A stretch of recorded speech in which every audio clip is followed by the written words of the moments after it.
why don't you get us started? First thing we're going to do is grab that camera case and pull a camera out.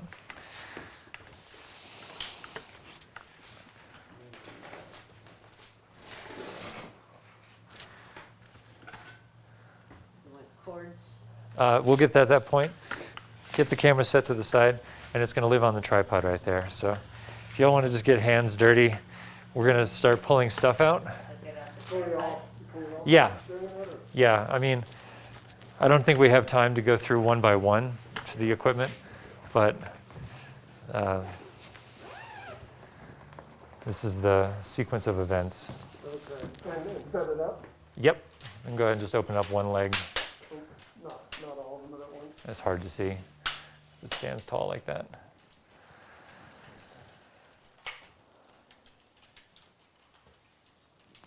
And then might as well station it close to the cart, because that's essentially where you're going to be operating the camera during this whole thing.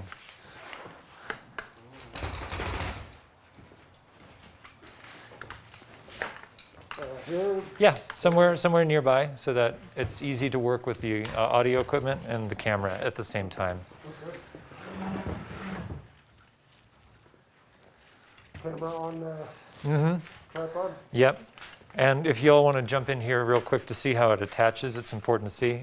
Basically, as the camera plate, which is attached here, the tripod goes to the tripod, you slide it in one side first, and then it snaps into place like that.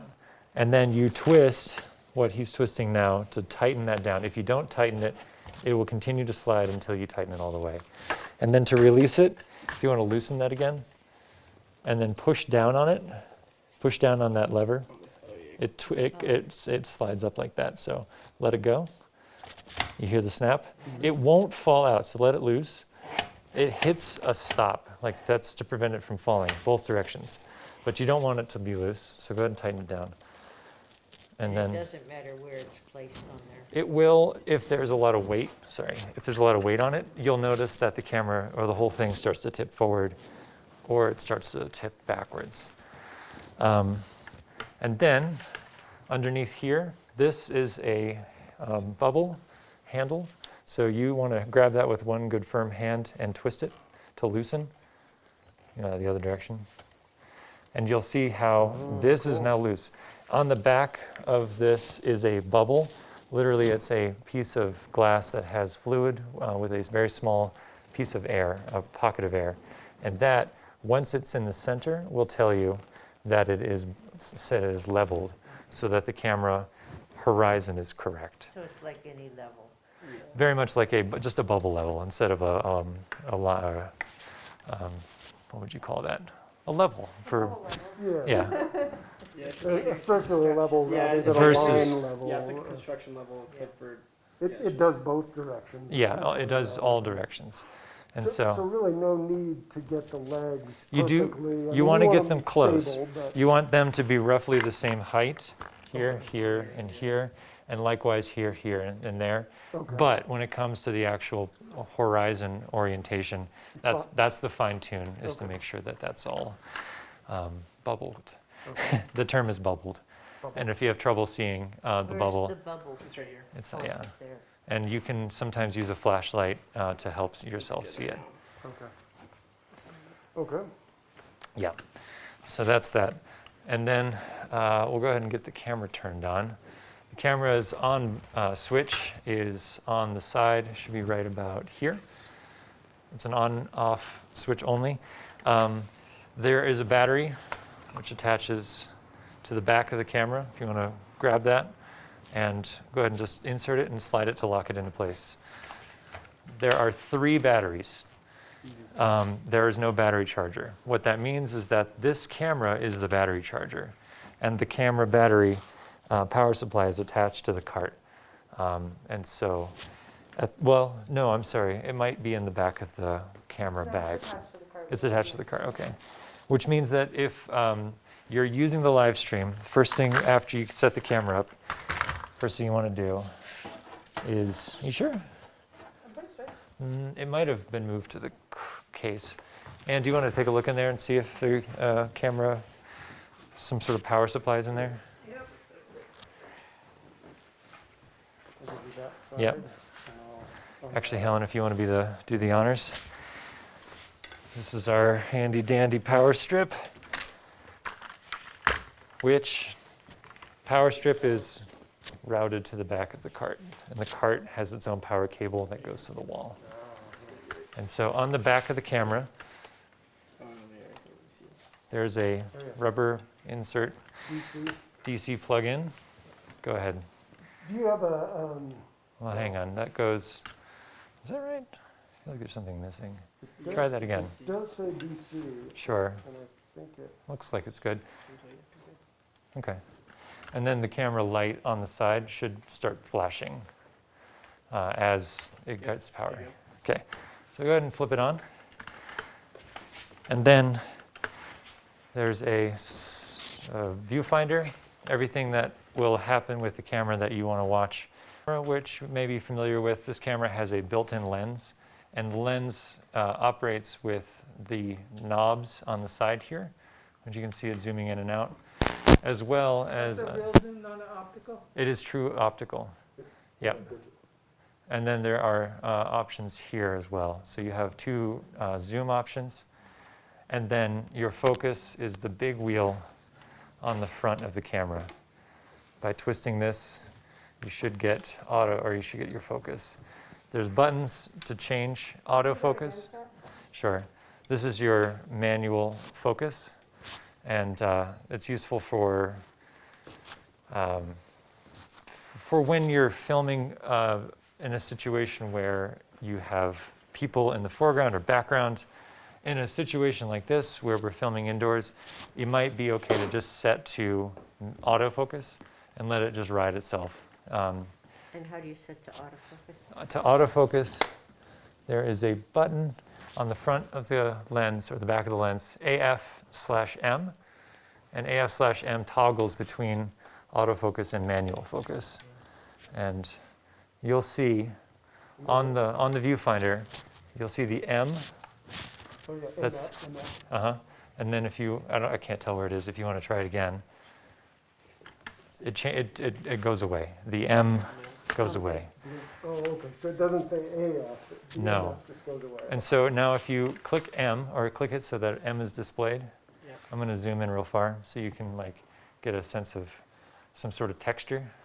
And then if you roll the wheel, you'll see just how difficult or how out of focus it is. And then if you just want to hit the button one more time, autofocus will take care of it. Okay. And so that's useful because it's one less thing you have to worry about. Let's see. The camera, we can go over record functions. When it comes to live stream, there's a totally separate set of record functions, but for now, big red button, and there should be like a big red button on the side somewhere. Usually there's a big red button on the side somewhere. Yeah, that's just the tripod. Oh, here. Bigger, redder button right there, right by your thumb. So if you're hand holding the camera, you're able to press record one time, and you should see lights on top and lights indicating that you're recording on the camera. According to these SD cards in here, these SD cards are just 128 gigabytes, and you transfer them much like you'd transfer photos off of your camera. Right now, the record setting is displayed on screen as 1920 by 1080, which is HD at 30 frames per second. You probably won't have to change that. And to change all of that information is a menu setting. So in order to access menus, all of that is done with this LCD screen button right here. And that brings up all your menu displays. And there are a lot of settings. But the majority of what you want to deal with are in the system. So you can scroll through until you find system, and you click the joystick once. And so, Helen, if you want to just click through, we're going to change record set. So click one time, record format. And then that's where you are able to change all of your recording formats. HD is currently selected. If we click on it, we can go to 4K. We can do SD. Web is a dual record, meaning it records 2 different formats to 2 different cards. That's really not necessary. For now, we're going to stick with HD. QuickTime we're going to keep as is because that's the .mov file at the end. So when you're copying the format or the card over to a computer, it should say .mov. Resolution, you're able to change to different resolutions. The higher the numbers, the better in that case. Frame rate, typical 24 or 30. Any of the other ones are fairly exotic and not necessary. And Like slow-mo stuff. if you're doing slow-mo stuff, you would probably want to shoot at 60 or 50, and then you'd have to do some changing of the data in the computer in your editing software. So it's a lot. I don't know how involved you want to get with that, but that's an option. If you want to shoot slow-mo, you just have to bump the numbers way up. So 30 frames per second is pretty good. And then bitrate, we'll just keep at 50. And that just refers to the quality. So the higher the number, the higher the quality, the less record time you have. So in the 128 gigabytes, it's not necessary to go low. We can keep it moderate at 30 or 50, and that's fine. How much untethered record time on that, on one battery? One battery has not been found out yet. We got this camera in our hands yesterday, so we haven't run it down. So What about record time with 128 gigabytes? if you back out of the menu system, the information is on screen, Okay. 328 minutes per card. Gotcha. Okay. And if you are recording and you end up reaching the end of one card, it'll automatically record to the second card. You just have to be aware that there's now footage on both cards, Okay. and you have to transfer back and forth between the two. I think there's some extra fun stuff in here. Can you, I know this is super basic, but show what it looks like when it's recording so that everyone knows to look for that red button? Because even people who work in studios occasionally forget that. We sometimes forget, yeah, just, the red button, red light on top, red indicator on screen. Click one time, turn on, click one time. Good practice to double check that. Yeah, So really both record buttons? they're identical. They do the same And, thing. like, these lights right here turn red as well. Okay, cool. So Recording. recording, Oh, yeah. red light's on. There's one here as well on the front. So if you're looking at it from the front, you can see it there Yeah. too. You know it's recording. So recording. Oh, okay. Some people turn that off for the benefit of performers who may be self-conscious of being on camera, knowing that they're being recorded. That's in the menu setting if you so chose to change that. And the manual for this camera is in one of the side pouches of the camera case. Okay. And so y'all are free to, in time, take a look at that. Right now, we're currently recording, this is important to recognize, we're recording on slot 2. That's highlighted in green. And when you press record, it's highlighted red. If you want to change that, there's a button right above the slots that says slot select. And that changes the indicator not only here, but also on the LCD screen to the solid white outlined A or whatever that might be. And then also you'll see it's highlighted in red on the LCD screen. And it's important to know that you're recording in which slot. Otherwise, if you take the equipment home or just the SD cards home and you pick the wrong one, it's just the trip, the extra trip, or possibly, like, oh, I recorded on slot A, that's great. I can format slot B. Like, I can delete everything off of slot B, but maybe it didn't, maybe it recorded on slot B. So it's important to know which is which. And speaking of formatting, we can go over that now because that's going to delete all of your data off of the card. And that's something you want to do only when you know all of the footage has been transferred that is valuable. And that it's really up to you when you're recording to transfer your own media. It's good to call the person who is using it last to confirm what they have done has been transferred. All you can do is guess, if you don't call them. So it's good to check in with them. But basically, it's the same idea. If you want to jump in here, Tyler, and you're going to go roll the wheel up to System or find System in the menu. Okay, media? Media, and then format. And then you have the choice between A or B. Do you want me to do that right now? Let's do it. There's nothing on there that's of value to us. Okay. Formatting A. Mm-hmm. That's good. Should I format B too? Go for it. As well? And formatting wipes everything. So you can delete your particular footage off the card in your computer, and that's fine, as long as you know that it's been transferred. Okay. That's fine.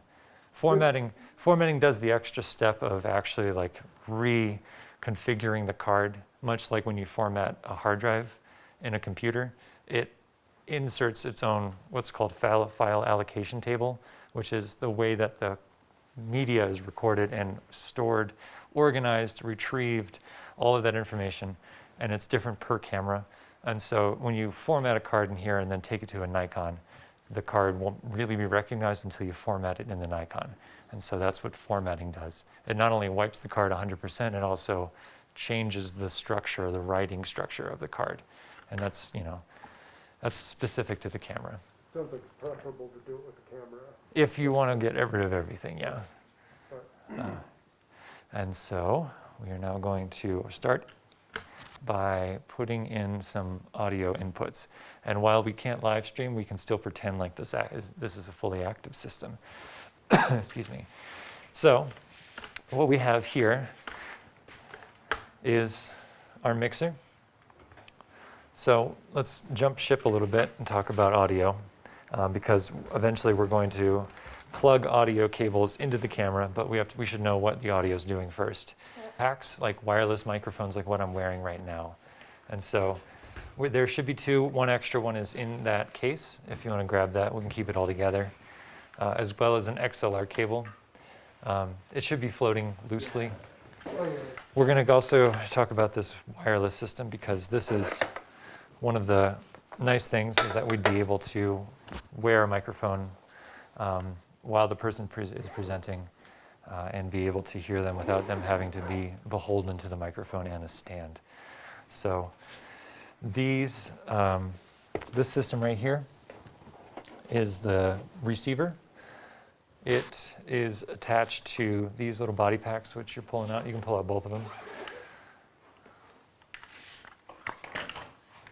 And they're pretty straightforward to operate. If you just want to pass one over and pass over the microphone that goes with it for you, you're going to, yeah, grab it.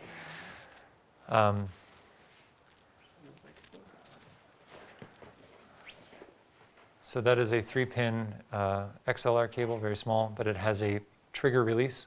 So when you want to take it apart, you have to make sure you push the button to pull it out. Okay. And there's a front plate on the receiver or the transmitter that flips out, like a little clamshell kind of thing. On the side, if you can depress both sides and pull it apart, you should see an on-off button, or it may be on top of the body pack. Okay. It's on the top, yeah? Yeah. It's flashing A2. Okay. That should be. These cables, which are labeled white and yellow, are what are going from your receiver after it leaves there, and then it goes into here. Okay. And can you grab the headphones out of the camera bag?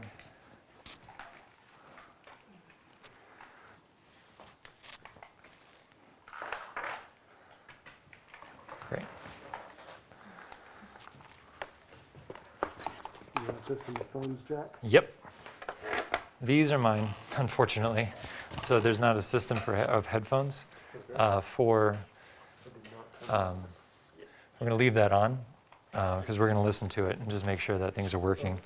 And you should be able to see, as you're talking, a little indicator light right here on the display that tells you, that kind of green flashing light, that there's noise coming out of the microphone system. And yeah, tapping it is a really great way to check a microphone, because if you're talking and there are multiple microphones on, you don't really know which of the microphones are the one that is creating the noise. But if you just tap, tap, tap, and if you want to put a set of headphones on as a microphone check, anyone wants to listen to that. So this one, which is your mic 1, So your phones, that's your mic 2. A2, that one's working. okay? And then you can also listen to here, you can see the lights green light here, green light here. I'm not picking up that one. Go ahead and just talk into it kind of loudly and closely. Hello, hello, hello.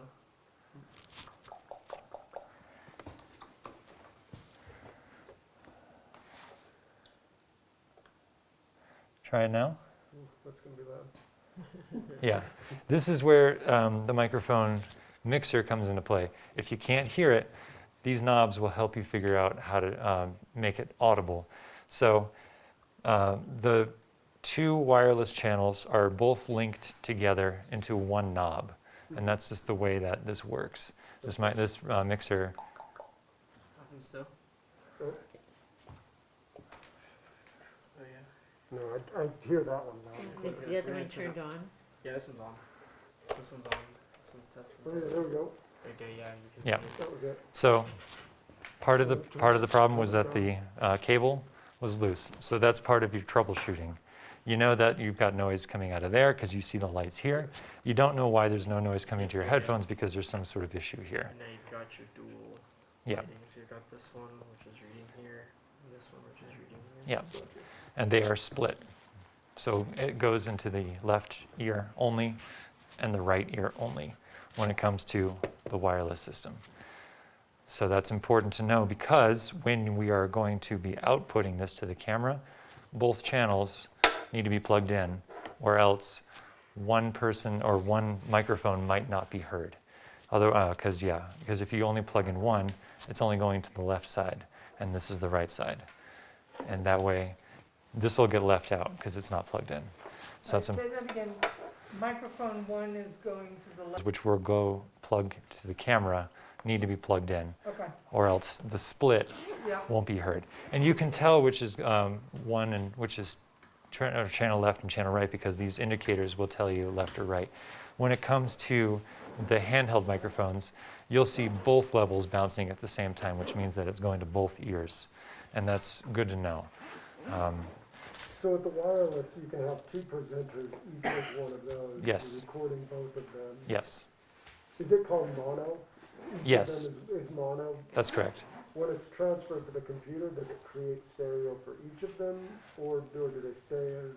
So the way that the way that this is going to be set up, when you record with this, one channel is going to go to the left and one channel is going to go to the right. Gotcha.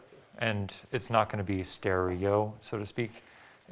Or if it is stereo, it's like a split stereo. It's not the same as like two channels or one channel that has two.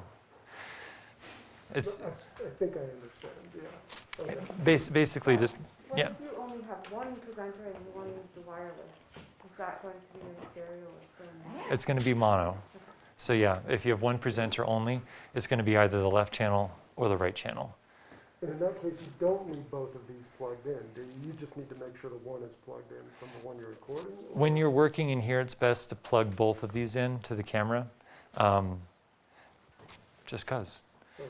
It's hard to imagine a situation where you're not gonna have the introducer and the speaker Yeah. wired up anyway. Right, okay. The situation where you probably don't want both of these plugged in is in a place or a time when there are people who don't have microphones who are presenting. If they don't have a microphone and all you've got are these cables plugged in, you won't be able to hear them because the camera only hears what's coming through these.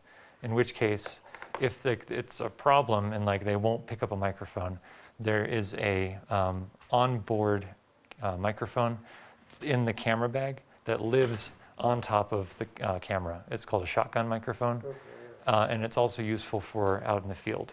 If you want to pull, it's in one of the soft pouches. What if you have multiple musicians?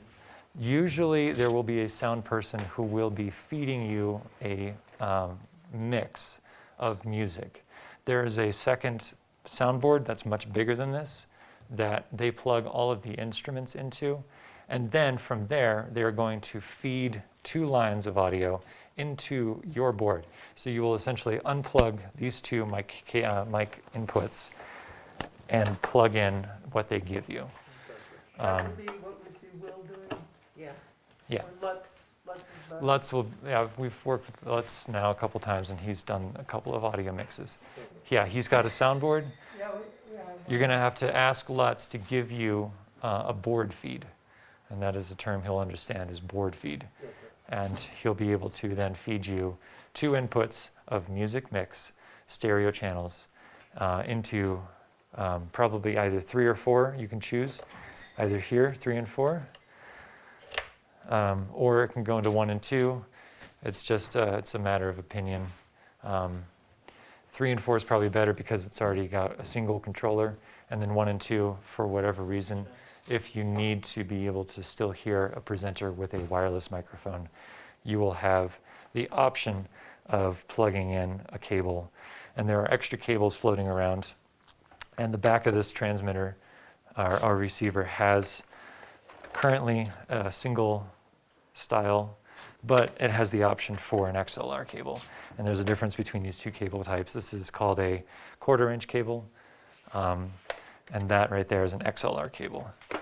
And that's good terminology to know as well, since there's going to be a lot of music technicality, and Lutz will be able to help you figure that kind of thing out, I hope. How do we know, so if he's feeding us his cables, you know, the audio out cables or whatever to this, and he's got a certain volume set, how do we know what volume set here, or do we just listen to it and see what we like to feed it? That's a good course of action, is to listen to it. Also, when people are talking or the music is playing, you don't ever want to see reds. Okay. Red is bad. If you ever see reds, you have to turn something down, because that makes clipping or distortion, which means that anyone listening to the live feed will just hear. It'll be terrible. Anything, even yellows I turn down a little bit, just because the potential of going into red is high. And you turn them down where? That is an independent 3 and 4. Okay. So that's a controller for the inputs for 3 and 4. This is a main controller, so this takes all of the 4 channels and turns them up or down. And then channels 1 and 2 have another additional setting called gain, which boosts the audio even more. And actually, this is a good time to, let's bring that camera back over, and we're going to, for audio, and we're going to start talking into it, and we're going to start listening to what the camera is going to hear. Because what you hear here and what the camera hears are going to be a little different. And it's important to know that what the camera hears is what the audience on the live stream is going to hear. All this does is sort of make this easy for this. And this camera is like your final product. So when you're recording or you're shooting, you want to plug headphones into your camera. And you're going to probably have to bring your own, because we did not get any headphones. Is that a 3.5 or what? It's a 3.5, and it's off the back here. Oh, yeah, okay. So there are your various audio or outputs. And yeah, it's, and so, I think the battery. and we're going to leave that open, because I'm going to steal this. Oh, that one's got an We should put new adapter. double A's in This there. is mine, yeah. Because yeah, I just saw there's one, I think, in that bag. Yeah, there might be a different style of adapter It's not though. worth 75 cents for It's a XLR to, That's what it is. That also, yeah, that was okay. in my view. So let's, if you want to get hands-on and open these cables up, I use ties, like these rubber ties or Velcro ties to organize cables, and it's good to keep them around because otherwise it just turns into a giant snake pit. So as much as possible, as you're packing things up, just keep organized, and it'll help in the future for the next round of people who are using the equipment. So if you look on the side of the camera, you'll see channel 1 or channel 2 input, or input 1 and input 2. And it's important to know left and right on your outputs. So this mixer has outputs, which is what these are plugged into, and green currently is your left channel So you're not being in 1, and your yellow or orange cable is going to be your right-hand side. And that's important because as you're working with this mixer and adjusting it, and you're listening to the camera, things might be switched backwards. You might see levels coming up one side or the other, and it might be different. Do you want a Sharpie L and R on them? Yeah. Yeah.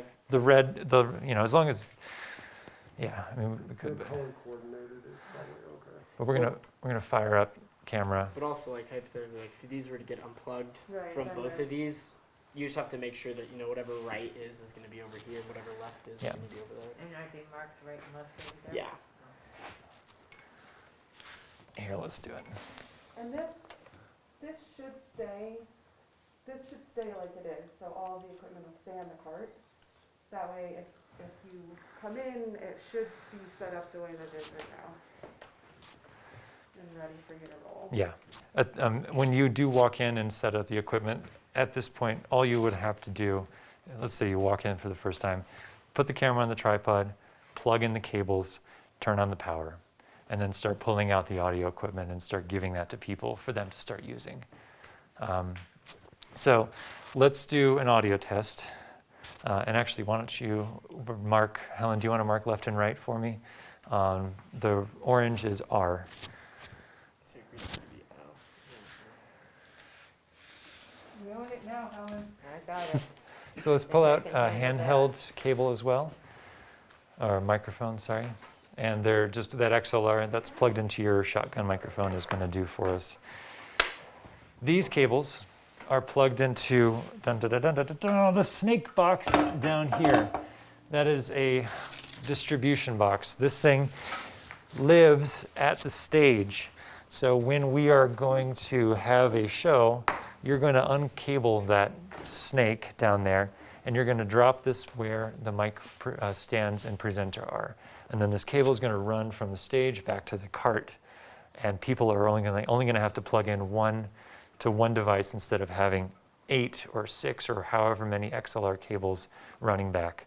So at the moment, everything's plugged in to 1 and 2. You only have 2 channels of audio for hardwire and 2 wireless channels. So 1 and 2 are going to be what you're going to plug your things into. So I'll take that if you want to set that on the ground. And we're going to listen to what the camera can hear. So this is an opportunity to also see how low the microphone channel is. And it's quite low. And there's a reason for that, because the camera itself needs to boost the level of the audio. And since we have the opportunity to look at it, you can see that our inputs are currently set to channels 1 and 2. What does that say? Input 1, input 2, channel 1, input 1, channel 2, input 2. If you have a situation where you have only one presenter, you can choose input 1 twice. So if there's one person who's only talking and it's coming into input 1, which is our orange cable, you would then be able to split audio from channel 1 to channel 2 in the camera. Does that make sense? So in this case, though, we're going to choose channel 2 so that we have a separate input, so that if we were to have 2 people presenting, both would be heard. Okay? And now what we should do is listen to it. You should be able to see the audio levels on the bottom of the screen bouncing up and down. And that is going to, it's probably pretty loud. I can't tell, Goes but I'm to going to assume it's 20. pretty loud. Yeah, you're gonna have to adjust it. It's And peaking. a lot of that is going to occur. You have the option of turning them down here, or your camera has audio adjusters, which are here. A lot of this is going to get standardized, so by the time you walk in the door, all you're going to have to do is plug this kind of stuff in, and as long as no one's touched this kind of stuff, nothing's going to have changed, and it should work. If it has changed, if people have twisted the knobs, you need to know what needs to change in order to make the adjustment to make it sound the best. What Yeah. do you want it on? You want to see the levels hitting the middle to like center right of the thing. And if you're turning it down here, like what we're doing right now is we're making adjustments at the mixer. You also have the option of turning it down at the channel 1, channel 2 knobs. I don't know if you can see it, but there are little gradiated knobs that have numbers from 1 to 10. And right now I don't know what it's set to, but it's maybe around 4, I'm guessing. You can turn that down. If it's still too loud, like if you want to turn this mixer up so you can see the levels bouncing, and I call this the light meter bouncing levels, you can then turn this down in order to compensate for turning this up a little bit. And if you want to pass the headphones around, you get a sense of what should and shouldn't sound good. And so we can turn it up a little bit. Like for instance, I'm going to turn this microphone up a little bit too much, and you're going to hear that, wow, is this even the right microphone? Yeah, it is. Okay. Mic 1. Am I on the gain? Yeah, I'm on the gain. So wow, it's probably way too loud right now. And it looks good right here, right? You know, I'm looking at green levels, but man, it's way too loud right here. So you need to make a choice. You can either turn it down on the mixer, or you can turn it down on the camera, okay? And so I'm going to turn it down for your benefit. Thank you. And you should pay attention also to where these settings are right now on the mixer, so that when a person's talking on a handheld microphone, these are what you should be looking for, because this is going to ultimately give you the same setting the next time that you come back in. Is it too loud, or is it? It's pretty good. Yeah, it's pretty good. Okay. And this is something when you're recording, when you start setting stuff up and handing microphones to people, you're going to be doing right now what you're doing in the future. You're going to be listening, and you're going to be making the adjustments. Okay. So you want to try and keep it as far from peaking to that far. Yeah, the last thing you want to do is hear distortion and see red in the bottom. If you see red, it's not good. It's like depending on like people talk, like the guy who was here Tuesday, had like quite a like softer voice, because he had to kind of compensate a lot Yeah. for how it was. And also if a person holds the microphone out here, there's going to be a big difference between hearing it from right here. I talk like this because this is the way the microphone's designed. A lot of people don't know that. So you can tell people to like hold the mic closer because I can't hear you, or you can try turning up the adjustments on the mixer, and that's going to boost your audio.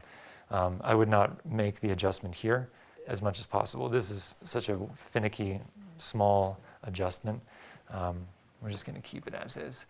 And then additionally, this thing has the ability to go full auto on it. And if it's hard and you're having trouble, just make the switch and like listen to it now. And we're gonna, you're probably gonna hear the difference between my voice and silence. I don't know if you hear like a kind of like hissing diminish. That's an auto setting, and that passes through to the live stream, so it's not ideal. Which is, Can you show me that button? Yeah. So as again, changing the auto settings here makes it auto gain. It's called a gain or a floor, noise floor, and it adjusts automatically so that if it has a loud noise, it'll dampen the noise and automatically lower it. But at the same time, if it's quiet, it goes back up a little bit, and that passes through to the live stream. For the best quality, try to stick with manual as much as possible.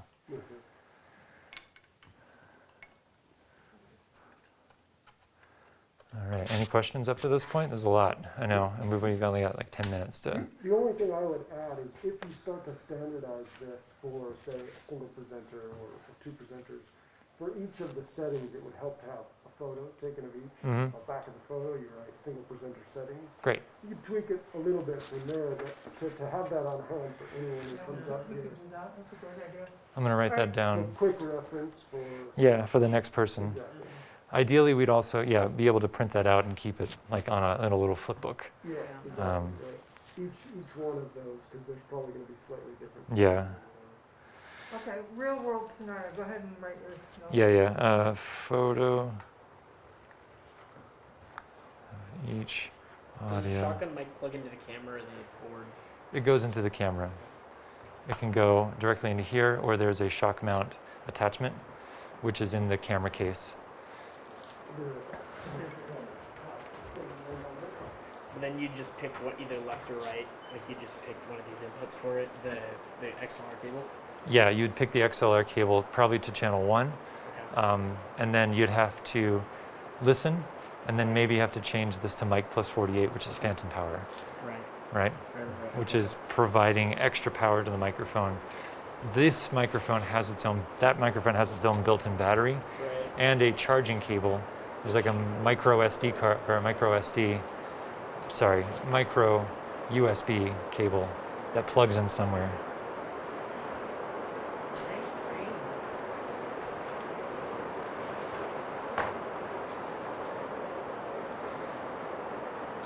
Real world scenario, like you said, Okay, we've got 2 speakers, because we're doing one of these new conversations, right? You know, we're one-on-one conversation in front of the audience with the lavalier mics. up Right. front.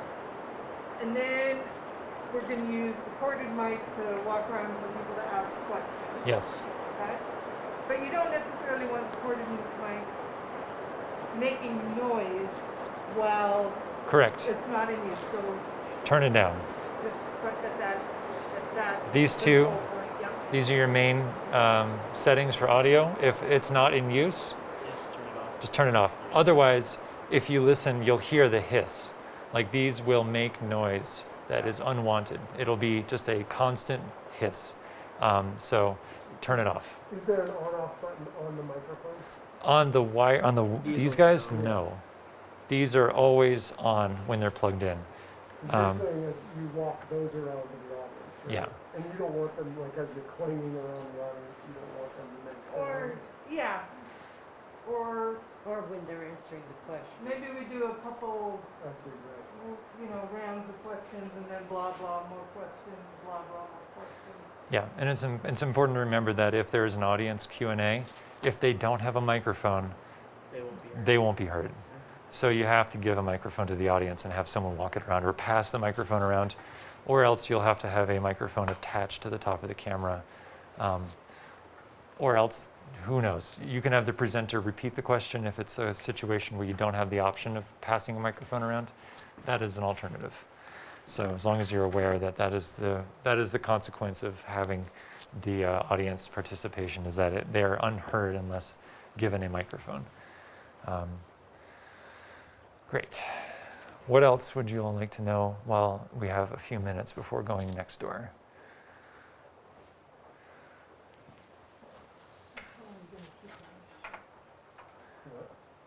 I'm thinking about security. Yeah, that's a good question. I mean, it's all going to live on the cart, and right now we're going to push it into the office. And that's where it's going to be stored while it's not being used out here. Kind of. I mean, It's probably insurance, right? Yeah, well, it sounds like that would be helpful now. when we set this situation, when we set all this purchase order up, it was under the impression that they were going to do some remodeling to the office and build a cage that can be locked with a padlock of sorts. That hasn't happened yet, so in the meantime, this is what we've been dealt. So, right now, what we're going to do is pack the camera up into its carrying case with the tripod, and we're going to bring some equipment next door. So we're going to bring the camera, the tripod, one microphone, one XLR cable. We can just use that because what we're going to do is test the live stream with audio.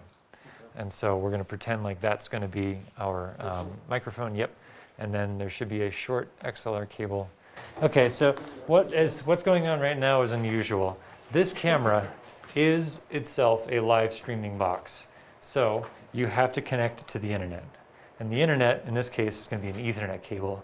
And the Ethernet cable connects to the camera with a USB adapter. Oh, And this USB adapter lives in the camera case. It's going to probably be in a zippered pocket somewhere. And it goes into the side of the camera right here. And you can, okay. it's a USB, just plugs in, this hangs out. And what we're going to do is start fiddling with some menus. Wait, where does the Ethernet cable reside? The Ethernet cable in Robber's Roost is hanging from the center column. Okay, And eventually, this cable will run to the outdoor covered area where you would set up a soundboard to film the stage. That hasn't happened yet because we didn't want to start drilling into walls. But for the moment, an active Ethernet cable, once the internet turns back on at Robert's Roost, is hanging from the center column, wrapped up with a Velcro tie. So this piece goes on walkabout, you're dead in the water. If this leaves, this whole system falls apart. Yeah, I mean, if any part leaves, the whole system falls apart. but But that one's mission critical. it's And small. that lives in the camera case in the side pocket. Yeah, it's Okay. in a zippered pocket. It should stay in a zippered pocket when not in use. 'Cause you can strand an Ethernet cable somewhere, but nobody in the county So should I have take one it of this those. just needs Yeah. to cover Yep. these little super stuff. Not even And in my this is massive essentially cable a box. kind of twist. Yeah, that's what I do. I just find it easiest to get them that way. You might need to put that through first and then, And it okay, unscrews and then flips open. okay, gotcha. Pull that out. So what we're going to do is start from ground zero, so to speak, with it unplugged. Because what's going to happen is as you plug in the camera to the Ethernet cable, the camera is going to go through a series of checks. And it's important to see what those checks look like on the screen to know that the Ethernet, oh yeah, that whole thing you want that back pretty much like level with the hood of the camera, or else the camera will probably There see. are buttons on there though. Yeah. That's right there as far as you can. So if you can squeeze around here, Helen, you can see a small symbol here. This yellow symbol is your Ethernet cable connectivity. So That that means this is plugged in? means If that that means little that yellow this thing is not plugged in. Oh, okay, This means nothing. This when you plug Okay. this in, it doesn't change anything. okay, It just allows it so then you can plug Yeah. it in. okay. Although you're right, it did turn off. So that yellow indicator light went away every 60 days. Because of the way that this camera and Facebook are talking to each other, this network connection and Facebook connection recycles itself every 60 days. So you probably saw that little yellow symbol that was Yeah. right about here before. It's Uh-huh. probably turning white right now. Yep. White is good. White means that you are connected to the internet. That white symbol is what tells you that you are connected to the internet. What we're going to do is run through the setup process to make that yellow turn white, in case it's not. Can you just take it this tiny bit? So I'm going to scoot around here. What you have to do, we have to go into the menus, and we're going to go back to that system menu. Okay? We're going to click system, and we're going to scroll down until we get to network. So network, first of all, you want to make sure it's in the on position. And we have to go to settings and connection setup. Connection setup is going to then allow us to choose wizard.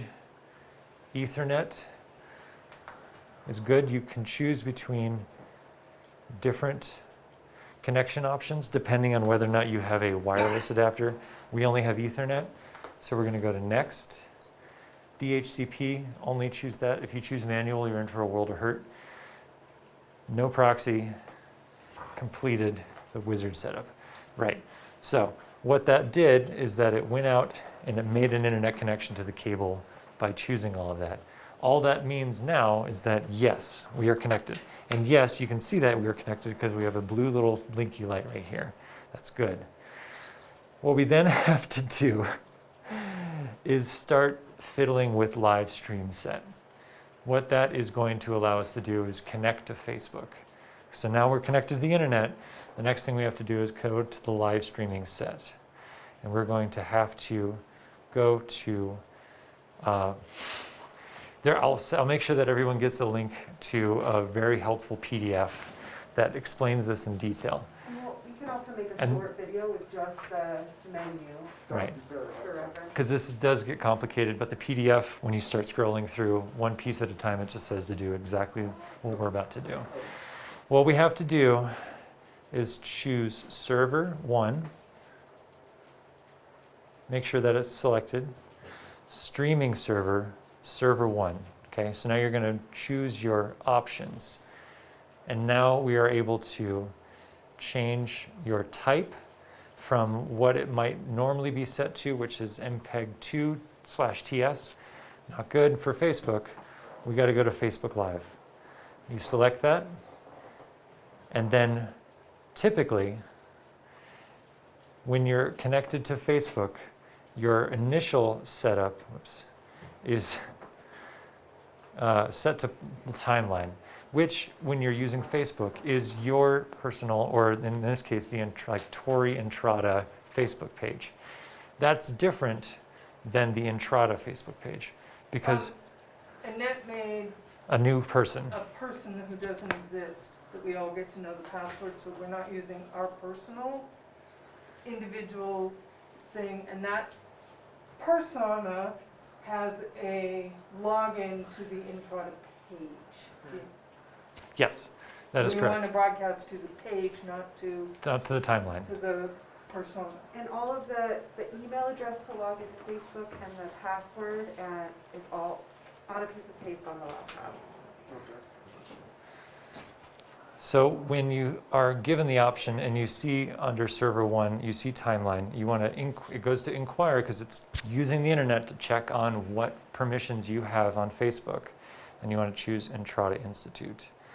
And then you're able to back out. And you would now normally be able to live stream. We're going to go through the process of logging in to Tori Entrada. So Tori Entrada is our fictional character. Previously, we tried it with Shara's. The reason we didn't like that was because it was a personal Facebook account, right? So we did this in order to create a new character. So we're going to log out. Can you open up, or actually, I need to tether you to the internet because we can't get the Wi-Fi to work in here for some reason.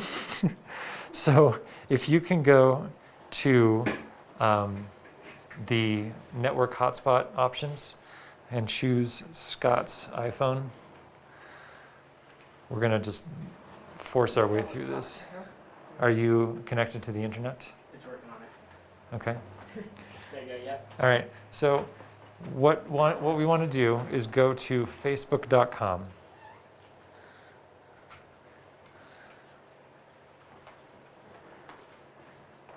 And we want to log in to Facebook on this laptop. It has to be logged in or else this whole process does not work. And that's just gonna be this thing right here. Internet Explorer, you mean? No, No, the The login sign is up. this We're thing right ready here. Yes. for sign up. That's correct.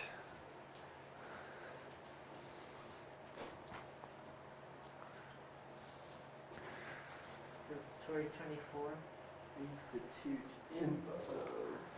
And can I ask a favor? Can you pass that chair to me so I can stop standing on one foot? My poor body. You might need a team, guys. Thank you. Oh, glorious. Oh.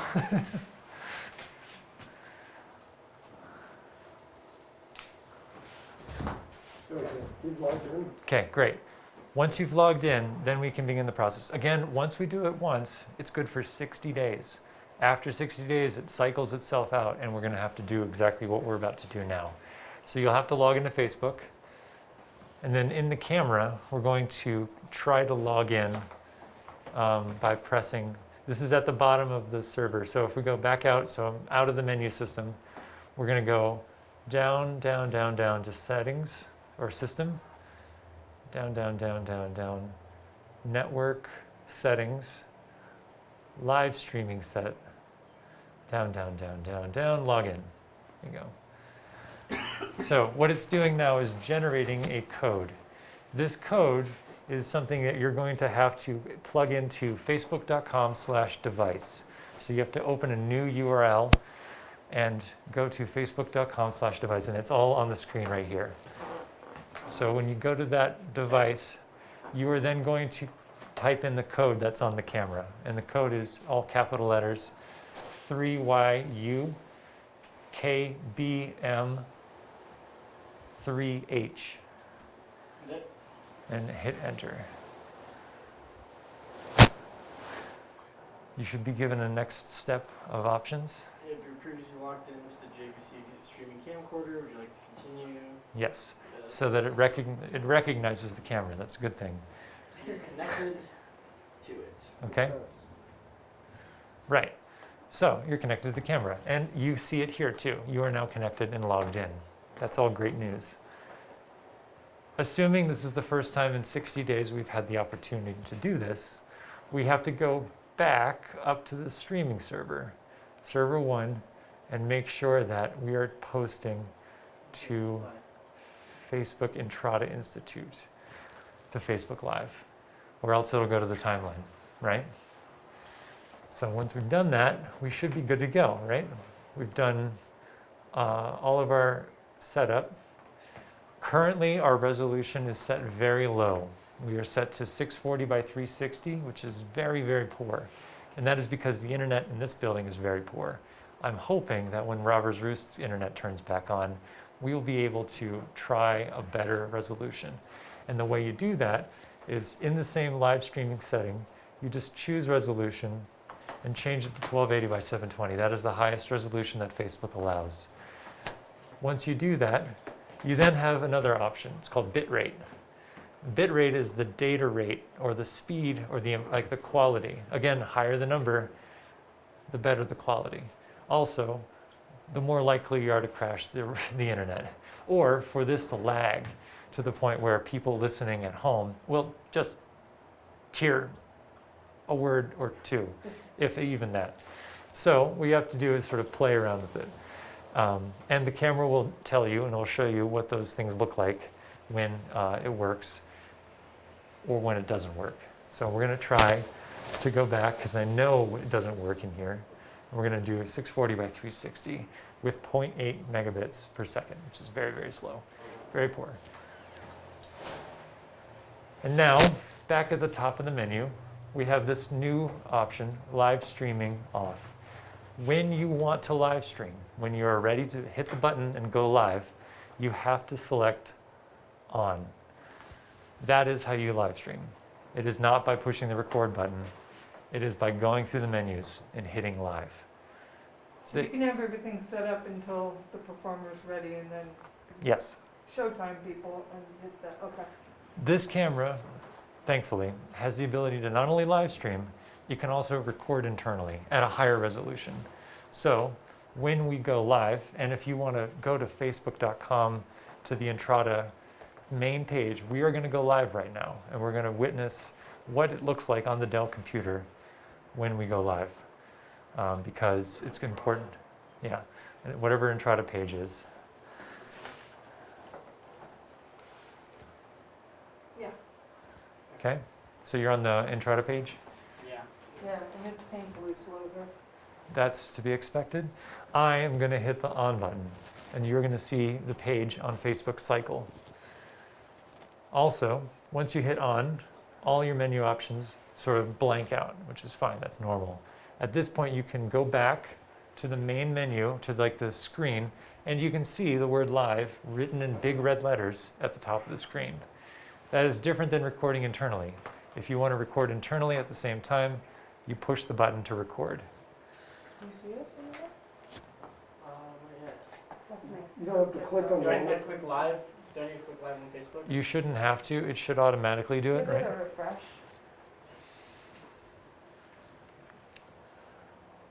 It was maybe a minute and a half behind earlier.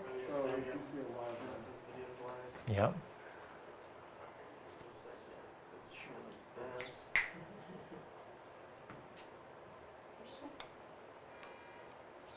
Yep. Yeah. We're seeing it. We can see the wall. Is your sound working? The sound's not working at the moment. I think that's partly because it's... Tires.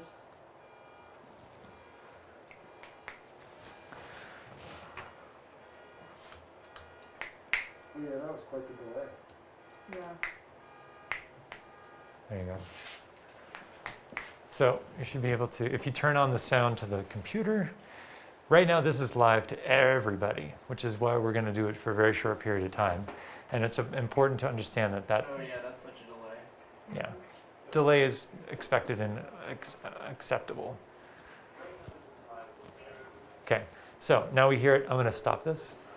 By stopping it, you have to go back to the main setting, go to setup, go to settings for system or network info, live stream settings, live streaming off. So if somebody starts swearing, you pull the plug.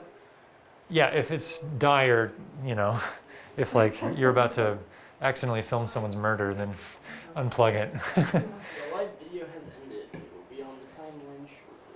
Right. As now that we have recorded a brief video clip on Facebook, you are also able, and this is part of your job, to download the clip. And this will happen, I think, on as required basis, as requested basis, because Facebook records or captures all of these live streams and saves them. And you are then able to download them, and then if we want to, upload them to YouTube. It'll be the very low quality setting, but it'll still be captured quality. What we should do right now is delete that though, off of the timeline. It should just blast it into oblivion. It does not need Entrada has administrative access. to the Entrada page. Delete that first. Yeah. So typically though, we are initiating live streaming and recording somewhat simultaneously, Yeah. as soon as you can, back to back. Yeah. We'll use the higher quality recorded Maybe. video. Maybe. If I were gonna upload it to YouTube, I would use the higher quality. That's just me, but you also can very easily just download it and pop it right back on Facebook without having to Yeah. Okay. take the And cards it's out gone. and transfer Great. them. Okay. Yeah. The problem is that it requires removing the SD card, transferring it to a computer, uploading it to YouTube. This is the extra steps involved. I'm hoping that Robert's Roost allows us to record at a higher data rate so that the quality is more acceptable. Okay. If it doesn't, then it depends. But for like historic purposes, having the high quality video, Oh, I think it absolutely needs to be pulled off I the mean, SD card and archived. what's the name of the poet laureate that comes? David Lee or somebody like that? Yeah, It might be his last ever. right. Yeah. No, I agree. I think it should be pulled off just in case. And these, it's one of those things that this camera, because it has two very high capacity SD cards, can record 300 minutes per card. So you could record multiple sessions And then download. and then download them later, or if you don't even want to download those, you have them, and then you could or you couldn't. It's up to you.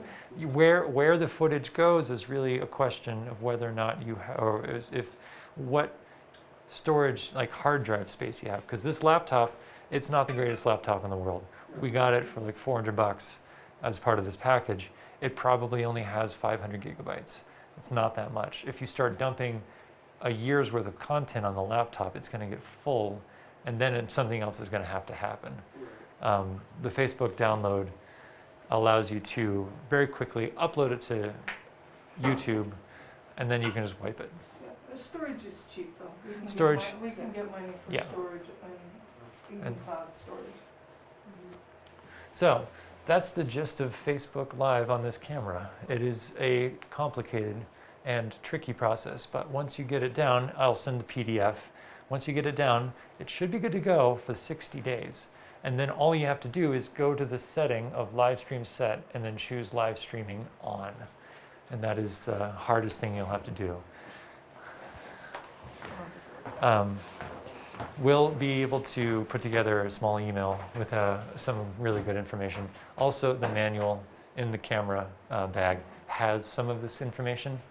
An important thing to recognize, though, when we are recording the live stream, the camera had that live, you saw the words live with bars.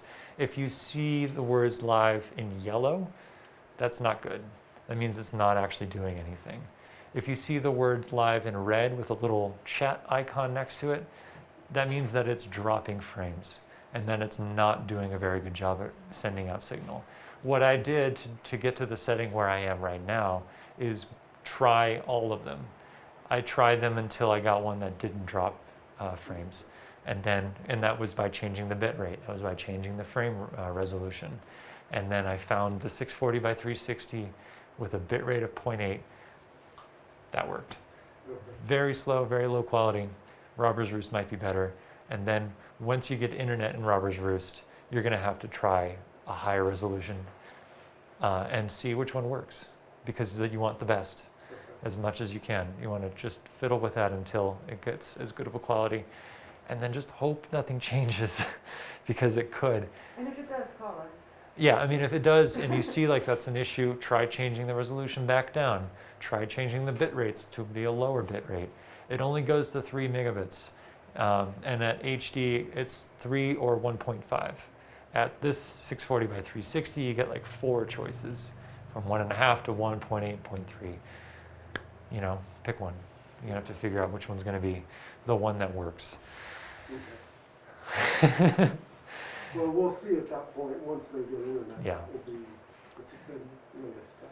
And at the moment, the way that we've arranged the cabling in the Robber's Roost, you'll see a blue Ethernet cable hanging from the center column, just sort of wrapped up with a zip tie or Velcro tie. And that, once the internet turns back on, it should be active. And all you should have to do is plug it in, just like this. Yeah. So. If you guys were going and, we've done it a few times, but not as many times as you guys have done. How much time before the event would you allow to get your act together? When Shara and I show up to events, even with our own equipment, we'll come 45 minutes to an hour early. We like to come prepared. If we know exactly what we're doing, if we don't. Yeah. Once you're familiar with it, you can probably show up 30 minutes ahead of time to get the camera set up and start spreading microphones out to where they need to go, testing audio, making sure that things are working. You're going to have to check batteries on your audio wireless microphones to make sure that you're not going to die halfway through the recorded session. And then if it does die, you're going to have to know that you're listening to it and hear that's a problem and figure out that's what the problem needs to be changed. So yeah, start with, I don't know, first couple of times come early, come very early, come an hour early, set it up. And then if you're just hanging out, then you'll know next time you don't need to come so early. But it takes a while. It's not as simple as a button click, unfortunately. That's just not an option, unless it was a cell phone. So. If someone's doing a PowerPoint presentation On the screen? Screen that you saw there, are we essentially setting the camera up to see the screen and see them within that screen, and they're going to be... Judgment. Use your best judgment on that one. What would the alternative be? I mean, essentially the placement of the camera, or is there a way to, I don't know, have like a split screen with their PowerPoint presentation up? And Not going to happen. There's no, this camera only records camera, and it only sends out camera. Okay. To do PowerPoint would require far more equipment Okay. in order to be able to choose either It's not PowerPoint. Live. So yeah, you would have to have a director. Switching back and forth between- So you're going to have You to. could move the camera back and forth from the PowerPoint Absolutely. speaker. You can do this. Also, we forgot to point out, this right here locks this from going up and down. And likewise, on the back of the camera is this knob right here, which prevents it from twisting as much. And that's important because if this is loose, it might just fall. It won't knock the tripod over, but once you're happy with what you're doing, you lock it down, and then at least it won't fall over. But once a person starts talking, then you can start zooming in. You got the autofocus, so you don't have to worry about that. And it'll automatically make an adaptation to brightness levels. So a PowerPoint, like for instance, outside, you see how much darker the jewelry is right on the ground or in the picture. Mhm. If we were to zoom back out, it automatically makes the adjustment for you for aperture and gain control and all of that other kind of stuff. So if you were to zoom in on a PowerPoint screen and then zoom back out and zoom in on a person's face, it will make the adjustment for you. So the PowerPoint won't be so bright and the person won't be so dark. Do you have a suggestion? Have you recorded someone doing a PowerPoint presentation, and is there a more professional way to go about that? I mean, is it better to kind of be zooming in and out, or is it better to tell the person, you know, I'm going to just focus on the PowerPoint presentation. If you want to be in the screen, you come in the screen, talk to the camera, make That's- sure you get out of the way when you're done. That's a good idea. You can talk to people. That's probably the best way. I mean, professionally, you would have the ability to switch directly to the PowerPoint presentation. In this situation, we don't have that option. So if you're going to record the PowerPoint presentation on their screen, on the projection screen, you'll have to tell them to, you know, don't walk in front of the screen. You can like kind of orient the camera to where you're pretty much right behind the projector, so that they know that if they walk in front of the beam of light, then they're not only blocking the camera's view, they're blocking anyone else who's watching in the Like room. that guy did Tuesday night. Yeah. People are oblivious. Yeah. Yeah. So, But if they are doing an extensive PowerPoint and we want to preserve it for history and like edit the footage later and to upload to YouTube, it would be good to get their PowerPoint. their PowerPoint. And I'm particularly thinking of that Dark Skies presenter that we had that time that was doing the animation movies. Of the sun or something, I forget exactly. Yeah, you'd want to be able to piece those in later Right. In That- that case, if funds allowed. yeah, in that case, you would probably want to focus more on the speaker, knowing that you were going to have the presentation, and then it would be An edit someone choice. who's, you know, maybe going to film school in the fall, who edit it for you. I can do that for you. Yeah, that In your copious spare time. That's actually what we're doing with the last. yeah, that we're doing right now. Nice. We're overlaying photos and stuff onto it. Yeah. But I think part of this is also, if you imagine the range of speakers that we have over the course of the year and how awkward some of them can be, Yeah. this is like going to triple the awkward. And so the thing to do is just to convince them that you are making them look gorgeous. Just even if you're dying inside. This works with like brides and shit all the time. Oh no, it is fabulous. So loud. Outside words, inside words. It's my God, we look fantastic. Here, could you just step a little bit this way and it'll be even Yeah. better? Yeah. Lie, just Yeah. lie. And like Good to know. you have Sam? you as a video person, I believe, have more power over people than you may believe right now, because you are creating something that will exist beyond the moment. So if you record something and a person walks off screen, it's like they didn't ever exist, because the camera never captures it. If you can't see them with a camera, what's the point? So you can be more forceful and direct with people while also being nice to them and say like, this is great. Can you please, you know, stay in this part of the room so that the camera will be able to capture it. If they disagree with you and they just go off and do their own thing, then like whatever, you understand, you know, you gave it your best shot. But just try to like make sure that what is captured on camera, you know, is what is going to be the best, because this camera is what will exist, like what will create something that will exist beyond the presentation. And the same thing goes for like microphones, because if a person is doing a presentation and they walk away from the microphone, the rest of the room can hear it, but the video can't. And we want the video to show later, so we need them to talk to the microphone. So it's that, you know, with that mentality that we have to understand that a person's presentation is not just what happens on the day, but what happens on the camera. So if you don't see it in the camera and you don't hear it in the camera, it never existed. And it needs to exist. So you need to do what you need to do in order to make it exist the way that it should.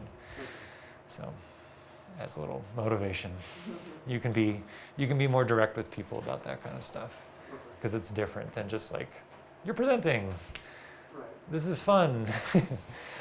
Well, and I can imagine for a presenter, it could be much more challenging to present to me if I'm the only one behind the camera. Mhm. You know, if we're still doing the social distancing to the extent we are, I'm assuming I'm wearing a mask and they're not. Yeah. Because they need to be able to speak clearly. And I'm just sitting there listening to their presentation. It's hard for them to be animated and get into their presentation when they're just giving it to me. Yeah. You know, so We'll have to work with that. And I am We gotta get some assuming, life-size cutouts of people. That's what I was saying. you know, a bunch of dolls. It's amazing though when you encourage people, like maybe if they've never done video before, to have them do a practice without going live and just say, that was fabulous. Okay. And lie. Even if it was Because they'll get more comfortable the second time they do it. Or better yet, just hit the record button. I mean, the live is different, maybe just hit the record button internally. Cause Yeah, that's what I was trying to say. Yeah. is don't go live Facebook, just give them the experience, but it's just throwaway, outtakes. I mean, a lot of people, they do their best work the first time, even if they're, awkward and nervous. I mean, think about someone sitting down in the studio with Terry Gross, right? Like she's having a one-on-one conversation, and like it can be really amazing, It's true, right? So you don't necessarily have to have that audience, and I think when you're behind the camera, it really does matter how you interact with the person, especially if it's just a one-on-one situation, Okay. as far as the end product is Mhm. concerned. To make So them that feel. interaction seems more appropriate if you're doing like an interview and asking questions, whereas if they came with a PowerPoint presentation that they're doing to an audience, I'd be hesitant to interrupt and ask questions at that point. Yeah. It might be a little Yeah, you have to out find of place. find the balance between Yeah. being forceful enough to keep the person on camera, because again, it's important to them to be on camera, Right. and also just like letting them do their thing. Okay. And this is all new for us, but I cannot imagine that we would not still have the assigned host. Mm-hmm. So there's the public face of Entrada, and then there's the person behind the camera, and we're working together. So there should always be at least 2 people probably. I see. So it wouldn't necessarily just, if I was the host, it wouldn't necessarily just be me operating the camera and the Right. presenter. I don't think that functions. Yeah. I think it's too much to ask any one person to do. Okay. And Until we get Tuesday, to, we actually had a live audience. Yeah, It there's was a couple. We just small, had it spread and out. it was spread out in the room. Okay. I think we had like what, 7 chairs, something like that. There might have been more, maybe 10. Yeah. Yeah. Are we requiring masks? Yeah. Yes, Okay. and you cannot move the chairs. So the chairs are distanced where they have to be. Yeah. And in the room, because the cable, the Ethernet cable is attached to the center column, it has about 8 feet of slack. So in this setting where people are sitting maybe too close to you, you can move around a little bit. There's enough slack to be able to do stuff. Plus the wheel on the cart, you'd be able to wheel away from people. Although it's best if you get to your position as a camera person, and that position is the best possible, and then make the world around you sort of conform to you. Yeah, you have a little bit more privilege with a camera. It's a priority. Yeah, it's important. So, don't feel compelled to accommodate other people unless something extraordinary is happening, like a disabled person walks in with a wheelchair. Rather, maybe find a way to work around that. But when it comes to just like the camera and recording, it's very important that you get it right. And just Fortunately, in Entrada, you've got that big center post there, Right. which is where the camera and the Yep. projector go anyway, and no Yep. one wants to sit behind Right that behind near you. it, so Sure. we can kind of adapt. that's a good spot then. is that the maximum extension on that tripod? It goes higher. Much higher. It should go about 5.5 feet. That's my eye height. Yeah. And you, if possible, try to get the camera to the height of the person you're recording. If it's too low like it is now, it looks weird. You're looking up at people. Same goes for interviews. You want to get it at the eye level of the person. If they're sitting, you lower the camera to their eye level. If they're standing, you raise it back up to their eye level, because the eye level is the same height, or you want the camera to be at the same height. It gives a very natural feeling of the recorded video. So 5.5 feet, I'm 6'4". I don't think this thing will go to 6'4", so you do your best at that. But Okay. yeah, if it's a series of seated interviews or lectures, then try to bring it back down to that level. I take it if, I mean, this is probably not going to happen, but if there is some height discrepancy, is it better to put the camera farther away and zoom in to get that distance? Will that change that apparent angle if you're farther back but zoomed in, or does it not really matter? It actually is better to be closer and wider for very different kind of situations. Gotcha. If you zoom in far away and you're like looking up, you get that kind of like bigger spread of an angle, I see. Okay. the way that the lens works. No woman over 20 should ever be photographed up, ever. Just don't do it, it's cruel, unless you hate them. Okay. Should I ask why? There's just a lot of like It's distortion. physiology, I like shadows can show up underneath the chin that are not you don't want to see. What's that? Not flattering. It's not a flattering No, image. that's why you look at the, now you'll be looking, and you're looking, they're always doing this. Yeah, that's why a lot of heads are down in photos. Part towards the lens. Part towards the. Oh, I haven't heard that one. Where does my part go? Great. Cool. Does anyone want to flip through the menus to get a hand on it again? We've got about 5 minutes until we can bug out. But y'all are welcome to get dirty with it and spend some time fiddling with this or that. This is Yeah. definitely going to require a lot of So attention. Well, how maybe instead of fooling,